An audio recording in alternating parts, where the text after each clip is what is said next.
అటు అరవింద్ కేజ్రీవాల్, మనీష్ సిసోడియా, కవిత వీళ్ళు ముగ్గురు ప్రామినెంట్ పర్సన్స్గా ఉన్నారు ఢిల్లీ లిక్కర్ స్కామ్ సంబంధించిన కేసులో. అయితే రౌస్ అవెన్యూ కోర్టు ఈ కేసులో ఎటువంటి ఆధారాలు లేవు అని చెప్పి కొట్టిపారేసింది.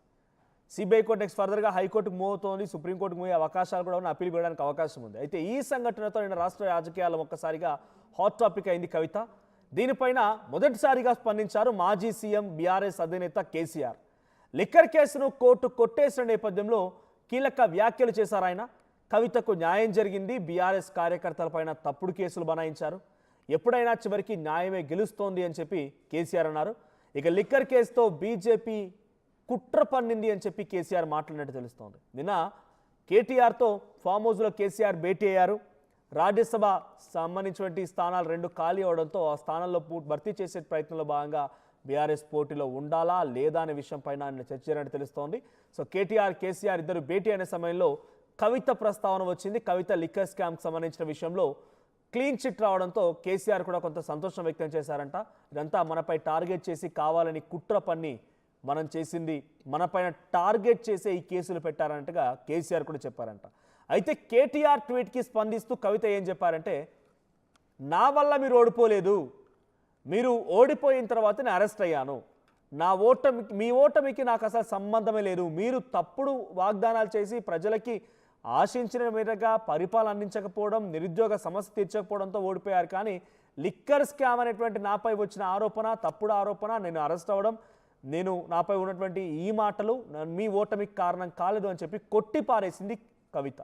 అయితే కేటీఆర్ వ్యాఖ్యల్ని కొట్టిపారేసిన కవిత ఇప్పుడు కేసీఆర్ కూడా అదే రకంగా మాట్లాడుతున్నాడు. బీజేపీ మాపై కుట్ర చేయడం కోసమే ఈ కేసును బనాయించింది, మేము కుట్ర చేయడం వల్లే ఈ రకంగా ఓడిపోయామనేటువంటి భావనలో కేసీఆర్ కూడా మాట్లాడుకొచ్చారు. కాబట్టి ఇప్పుడు తండ్రిని కూడా కవిత విభేదిస్తారా, ఏం జరుగుతుందో చూడాలి. సో నేను రాజ్యసభ సభ్యులకు సంబంధించినటువంటి ఎన్నిక ఉండాలా వద్దా, లేకుండా మన పోటీలో ఉంటున్నామా లేదా అనే విషయంపైన కేసీఆర్ భేటీ జరిగితే ఆ ఫామ్ హౌస్లో కవిత విషయంలో కేసీఆర్లా మాట్లాడుకొచ్చారు. దీంతో పాటుగా అటు ఇళ్ల కూల్చివేత, ఖమ్మంలో జరిగిన ఇళ్ల కూల్చివేత అండ్ కుమ్మెర ఘటన పైన కూడా కేసీఆర్ ఆరా తీసినట్టు తెలుస్తోంది. మరిన్ని అప్డేట్స్తో మా ప్రతినిధి మధు సిద్ధంగా. మధు, సో కేసీఆర్ కూడా కేటీఆర్ ట్వీట్ చేసిన మాదిరిగానే ఆలోచిస్తున్నట్టుగా అర్థమవుతోంది ఈ మాటలతో. నేనంతో భేటీ సమయంలో కవితకు న్యాయం జరిగింది, తప్పుడు కేసులు పెట్టారు, సో బీజేపీ కావాలనే కుట్ర పన్నింది, ఆ కుట్రలో కొంత ఇబ్బంది పడి మనం ఓటమి పాలవాల్సి వచ్చింది, మనపై తప్పుడు ప్రచారం జరిగిందనే రకంగా కేటీఆర్ ట్వీట్ చేశారు. ఇప్పుడు కేసీఆర్ కూడా అదే భావనలో ఉన్నారు. సో కేటీఆర్ అన్నకి కౌంటర్ ఇచ్చిన కవిత ఇప్పుడు తండ్రికి కూడా కౌంటర్ ఇవ్వబోతున్నారా ఈ మాటలతో? నిన్న కవితకు rows avenue court clean chit ఇచ్చినటువంటి పరిస్థితి, ప్రత్యేక కోర్టు. దీనిపైన మళ్ళీ సిబిఐ ఢిల్లీ హైకోర్టుకు ఆశ్రయిస్తా ఉన్నారు ఈ అంశానికి సంబంధించి. ఇదంతా ఒక ఎత్తు అయితే, నిన్న భారీ ఎత్తున సెలబ్రేషన్ చేసుకున్నారు కవిత అభిమానులంతా కూడా. కేటీఆర్ ట్వీట్ చేశారు, కేటీఆర్ ట్వీట్ కి కౌంటర్ కూడా ఇచ్చారు కవిత.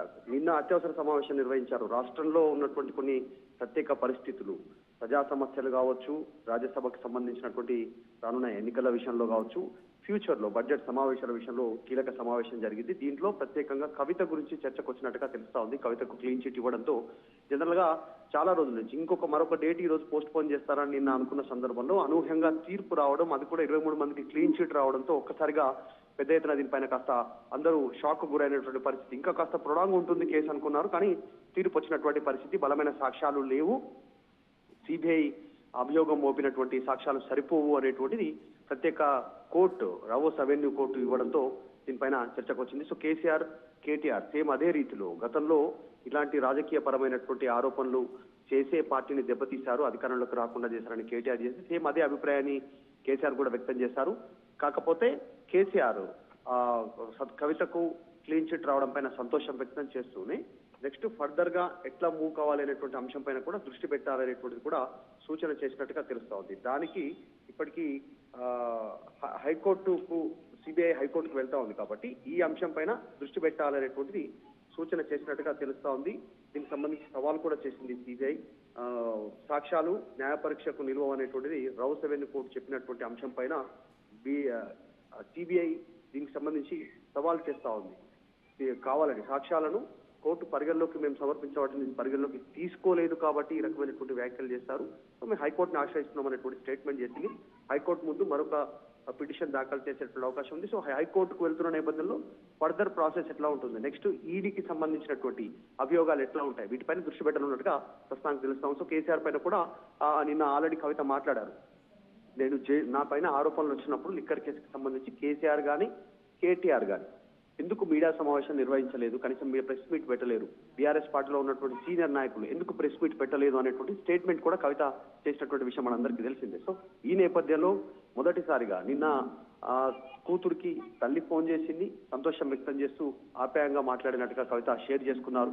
నిన్న సమావేశంలో కేసీఆర్ చర్చకు వచ్చినట్టుగా తెలుస్తా ఉంది కవిత విషయం. సో మొత్తానికి కవితకు క్లీన్ చిట్ రావడం పైన వచ్చేటువంటి రాబోయే రోజుల్లో పార్టీ పెట్టనున్నటువంటి నేపథ్యంలో కాస్త ప్లస్ అయ్యే అవకాశం ఉందనేటువంటిది జాగృతి టీం భావిస్తా ఉంది. కవిత కూడా అదే అభిప్రాయాన్ని వ్యక్తం చేశారు. సో మొత్తానికి ఈ కవిత అంశం రాజకీయంగా బీజేపీ కాంగ్రెస్ ఇద్దరూ రాజకీయంగా మమ్మల్ని అస్థిరపరిచే ప్రయత్నం చేస్తారనేటువంటిది అభిప్రాయాన్ని వీళ్ళు వ్యక్తం చేస్తా ఉంటే అసలు నాకు సంబంధమే లేదు, నేను మీ పార్టీ ఓడిపోయిన తర్వాత అధికారం కోల్పోయిన తర్వాత నా పైన నేను జైలుకి వెళ్లాల్సి వచ్చింది, అవినీతి తర్వాత నిరుద్యోగం, డబుల్ బెడ్రూమ్, అహంకారం ఈ అంశాలతో ఓటమి చెందారు. ఇప్పటికైనా నిజాన్ని నిర్భయంగా చెప్పేటువంటి యాక్సెప్ట్ చేసేటువంటి గుణం కలవర్చుకోండి అనేటువంటి స్టేట్మెంట్ ఈయన కేటీఆర్ కి కౌంటర్ ఇచ్చారు కవిత. సో మరి కేసీఆర్ అభిప్రాయానికి కూడా ఆమె ఎట్లా రియాక్ట్ అవుతుందో చూడాలి. Right, thank you Madhu. So మొత్తంగా కల్వకుంట్ల కవిత గతంలో బీఆర్ఎస్ పార్టీ సమయంలో ఎంపీగా ఉన్న సమయంలో ఢిల్లీలో ఒక లిక్కర్ స్కామ్ జరిగితే ఆ స్కామ్లో తన సైతం పార్టిసిపేట్ చేశారని చెప్పి గతంలో ఢిల్లీ పోలీసులు కేసులు నమోదు చేశారు. సో సిబిఐ ఎంక్వైరీ స్టార్ట్ చేసింది, ఈడీ ఎంక్వైరీ స్టార్ట్ చేసింది, ఈడీ అరెస్ట్ చేసింది కూడా. ఈడీ అరెస్ట్ చేసి కొన్నుల పాటుగా జైలు జీవితం గడిపారు ఆవిడ. సో ఢిల్లీలో ఉన్నారు. సో అరవింద్ కేజ్రీవాల్ అరెస్ట్ అయ్యారు, మనీష్ సిసోడిని అరెస్ట్ చేశారు.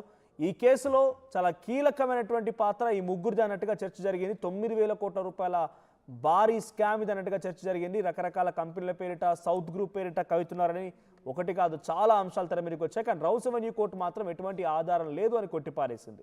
అయితే దాని తర్వాత నిన్న కొట్టిపారేసిన నేపథ్యంలో రాజకీయంగా పెరుగుతున్న కవిత పేరున్న చర్చనీయాంశంగా మారింది. రాజకీయంగా నిన్న రాజకీయం మొత్తం కూడా తెలంగాణ రాజకీయాలు మొత్తం కూడా కవిత చుట్టే తిరిగాయి. అయితే కేటీఆర్ ట్వీట్ చేశారు, కవితకి న్యాయం దొరికింది, బీఆర్ఎస్ పార్టీపైన ఈ రకంగా తప్పుడు కేసులు బనాయించారు, మమ్మల్ని కొంత ఇబ్బందులకు గురి చేయడం కోసం, మా ఓటమి చవిచూడడం కోసం మాత్రమే ఈ రకంగా తప్పుడు కేసులు బనాయించారని చెప్పి కేటీఆర్ ట్వీట్ చేశారు. సో కేటీఆర్ ట్వీట్ని తప్పుబట్టారు కవిత. నేను కడిగిన ముత్యంలా వస్తాను ఆ రోజే చెప్పాను, ఇప్పుడు కడిగిన ముత్యంలా మారిపోయానని చెప్పి చెప్పడంతో పాటుగా నేను మీ ఓటమికి కారణం అవ్వలేదు, మీరే తప్పుడు వాగ్దానాలు చేసి నిరుద్యోగ సమస్యలు తీర్చక ఇచ్చినటువంటి హామీలు నెరవేర్చక మీరు ఓడిపోతే నా పేరు చెప్తున్నారు, నాకు మీ ఓటమికి సంబంధం లేదు, నేను మీ ఓటమి అయిపోయి ప్రభుత్వాలు మారిన తర్వాత నేను అరెస్ట్ అయ్యాను, అరెస్ట్ చేశారు, సో నా ఓటమి మీకు సంబంధం లేదని చెప్పి కొట్టిపారేశారు. నా కవిత విషయంలో కేసీఆర్కు రియాక్ట్ అయినట్టు తెలుస్తోంది. రాజ్యసభకు సంబంధించినటువంటి 2 స్థానాలు ఖాళీ అవడంతో దాన్ని భర్తీ చేసే క్రమంలో ఎలా ఉండబోతుంది ఏంటని కేటీఆర్తో కేసీఆర్ చర్చించిన నేపథ్యంలో ఫామ్ హౌస్లో వారిద్దరి మధ్య సంభాషణలో ఈ అంశం కూడా వచ్చింది. సో కవితకు న్యాయం జరిగింది అని చెప్పి చెప్పడంతో పాటుగా కావాలనే బీజేపీ మాపై కుట్ర పన్నిందని కూడా కేసీఆర్ కేటీఆర్తో మాట్లాడి తెలుస్తోంది. మరి కేసీఆర్ మాటలపైన కవితలు రియాక్ట్ అవుతారో చూడాలి. సో ఇటు కవిత నిన్న తన లిక్కర్ స్కామ్కి సంబంధించినటువంటి కేసు ఎదుర్కొన్న దాంట్లో క్లీన్ చిట్ రావడంతో ఆర్టీవీతో మాట్లాడుకొచ్చారు ఎక్స్క్లూజివ్గా. ఆర్టీవీతో కవిత ఏం మాట్లాడారో చూద్దాం. కవిత గారు ఎట్లా అనిపిస్తా ఉంది ఒక్కటే అంశం అండి, న్యాయం వర్ధిల్లుతుంది అనేటటువంటిది మన భారత న్యాయ వ్యవస్థ మళ్ళొకసారి నిరూపించింది. చాలా చాలా సంతోషంగా ఉంది. మనము బయట ఎన్ని విషయాలు చెప్పినా న్యాయ వ్యవస్థ మద్దతు ఇవ్వడం, న్యాయ వ్యవస్థ ఇచ్చిన తీర్పు, అందులో ఇచ్చినటువంటి అబ్జర్వేషన్స్ మామూలుగా లేవు. ప్రతి ఒక్క కుట్రను ఛేదించే విధంగా ఇవాళ జడ్జిమెంట్ చెప్తా ఉంది మనకు. అండ్ ఈ టైంలో పార్టీ పెట్టబోయే ముందు మాకిది ప్రకృతి ఇచ్చినటువంటి ఒక ఆశీర్వాదంలాగా, భగవంతుడు ఇచ్చినటువంటి ఆశీర్వాదంలాగా మాకందరికీ, మా కుటుంబ సభ్యులకు, నాతో పాటు కలిసి నడుస్తున్న అక్క చెల్లెలకు, అన్న తమ్ములకు, ప్రతి ఒక్కరికి 1000 ఏనుగుల బలాన్ని ఇచ్చిందని అంతా విమర్శించారు. కుటుంబ సభ్యులతో సహా కొంత వ్యతిరేకించారు. బీఆర్ఎస్ పార్టీ వాళ్ళు వ్యతిరేకించారు, వాళ్ళు మాట్లాడారు మీ వల్లనే ఓడిపోయింది అంటారు. వాళ్ళకి ఏం సమాధానం? నేను ఒకటే మాట చెప్తున్నా అండి, తెలంగాణ ప్రజలందరికీ తెలుసు పార్టీ ఎందుకు ఓడిపోయిందో, ఎవరి వల్ల ఓడిపోయిందో. కేవలం మనం కొన్ని పనులు చేయలేకపోవడం ద్వారా మన ధోరణి ఒక అహంకారపూరిత ధోరణి అనేటటువంటి ఒక చర్చ విస్తృతంగా వెళ్ళడం ద్వారా ఓడిపోయిందని చిన్న పిల్లవాడిని అడిగినా చెప్తారు. ఇప్పుడు మాత్రం నేనేదో ఓటమికి కారణం అన్నట్టుగా నా మెడలో ఓటమి హారం వేయాలని చూస్తూ ఉన్నారు కేటీఆర్ గారు. ప్రజల విఘ్నత వదిలేద్దాం. ఫ్యూచర్లో కూడా ఎన్నికలు వస్తాయి. ఎన్నికలు వచ్చినప్పుడు ప్రజల విజయాలు ఎవరికెంత కట్టబెడతారు కూడా చూద్దాం. మదర్తో ఏం మాట్లాడారు? ఆమె అమ్మతో ఏం మాట్లాడతాం? లవ్ యూ చెప్తాం. Thank you. రైట్, ఇది కవిత మాట్లాడిన మాటలు. సో చాలా క్లియర్గా నా ఓటమికి, వాళ్ళంటే బీఆర్ఎస్ పార్టీ ఓటమికి నాకు ఏం సంబంధం లేదని మాట్లాడుకొచ్చారు. సో దీంతో పాటుగా కేటీఆర్ ట్వీట్ పైన కూడా చాలా ఆగ్రహం వెలుగక్తూ కవిత ఒక మీడియా సమావేశం కూడా ఏర్పాటు చేశారు. మీడియా సమావేశంలో కూడా ఇదే వ్యాఖ్యలు చేసుకొచ్చారు. సో కేటీఆర్ మాట్లాడిన మాటలు తప్పు, కేటీఆర్ ట్వీట్ తప్పు, అసలు వాళ్ళ ఓటమికి నేను కారణం కాదు అనే రకంగా చాలా స్పష్టంగా కవిత డంకా బజాయించి మరి చెప్పుకొచ్చారు. సో పార్టీ పెట్టబోతున్న నేపథ్యంలో ఈ రకమైనటువంటి సంకేతం ప్రకృతి నుంచి మాకు ఆశీర్వాదం అన్నట్టుగా భావిస్తున్నామని చెప్తున్నారు. మరి ఇప్పుడు ఈ జోస్తో జాగృతి ఎలా ముందుకు వెళ్తుందో చూడాలి. సో కొంత క్లియరెన్స్ వచ్చింది. కవిత పైనటువంటి ప్రధానమైనటువంటి ఒక ఆరోపణతో కవితకి క్లీన్ చిట్ రావడంతో పార్టీలో కొంత జోష్ వచ్చే అవకాశం ఉంది. జాగృతి నాయకులు కొంత జోష్ వచ్చే అవకాశం ఉంది. ఈ జోష్ ఎనర్జీతో ఎలా ముందుకు వెళ్తారు తెలంగాణ రాష్ట్ర రాజకీయాలు చూడాలి. ఒకసారి మళ్ళీ కేటీఆర్ ట్వీట్కి కవిత ఏం కౌంటర్ ఇచ్చారో తన మాటలేంటో చూద్దాం. ఏదైతే మొత్తం బీఆర్ఎస్ పార్టీ ఇక్కడ రాష్ట్రంలో ఓడిపోవడానికి ఈ కేసే కారణమని ఒక ట్విస్ట్ ఇచ్చే ప్రయత్నం చేస్తూ ఉన్నారో వాళ్ళందరినీ కేటీఆర్ రామారావు గారిని సూటిగా నేను ఒక ప్రశ్న అడుగుతా ఉన్నా. నా మీద కేసు పెట్టింది ఎందుకోసం? పార్టీ కోసం కాదా? ఈ మాట కేసీఆర్ గారు చెప్పలేదా?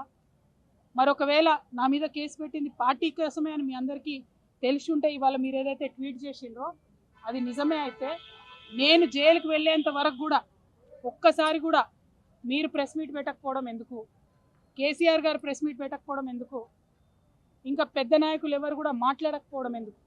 అంటే ఆనాడేమో నేను ఒంటరిగా ఫేస్ చేసుకోవాలి, పార్టీ సోషల్ మీడియా కనీసం సపోర్ట్ చేయదు. ఆనాడు బీజేపీ సోషల్ మీడియా అంతా నేను అత్యంత పవిత్రంగా 9 రోజులు అన్నం మెతుకు తినకుండా బతుకమ్మ చేసే వ్యక్తిని నేను. అత్యంత పవిత్రంగా నేను బతుకమ్మ ఎత్తుకొని ఈ జాతి సంస్కృతిని చాటి చెప్పినటువంటి బిడ్డను నేను. ఆ బతుకమ్మ ప్లేస్లో లిక్కర్ బాటిల్ పెడితే బీఆర్ఎస్ పార్టీ సోషల్ మీడియా ఆనాడు ఏమైంది? మీరు ఆనాడే ఎదుర్కొని ఉంటే ఈ గతి పట్టేదా బీఆర్ఎస్ పార్టీకి? బీఆర్ఎస్ పార్టీ అసెంబ్లీ ఎన్నికల్లో ఓడిపోవడానికి నేను కారణమా? ఒకసారి ప్రజలు కూడా రివైండ్ బటన్ దయచేసి నా కోసం ప్రెస్ చేసి ఆలోచన చేయాలి. ఆనాడు ఉన్న అంశాలు ఏంటిది? ఇండ్లు ఇవ్వలేదన్న అంశం, ఉద్యోగాలు ఇవ్వలేదన్న అంశం, దోపిడీదారులకు టికెట్లు మార్చమని ఎంతమంది మొత్తుకున్నా మార్చకుండా వాళ్ళనే మళ్ళీ ప్రజల మీద రుద్దాలనేటటువంటి చేసిన ప్రయత్నం, ఈ అంశాలు కాదా ఆనాడు చర్చలో ఉన్నాయి? అన్నిటికన్నా ఎక్కువ అహంకారం అనేటటువంటి అంశం కాదా చర్చలో ఉన్నది? ఇవాళ వచ్చిన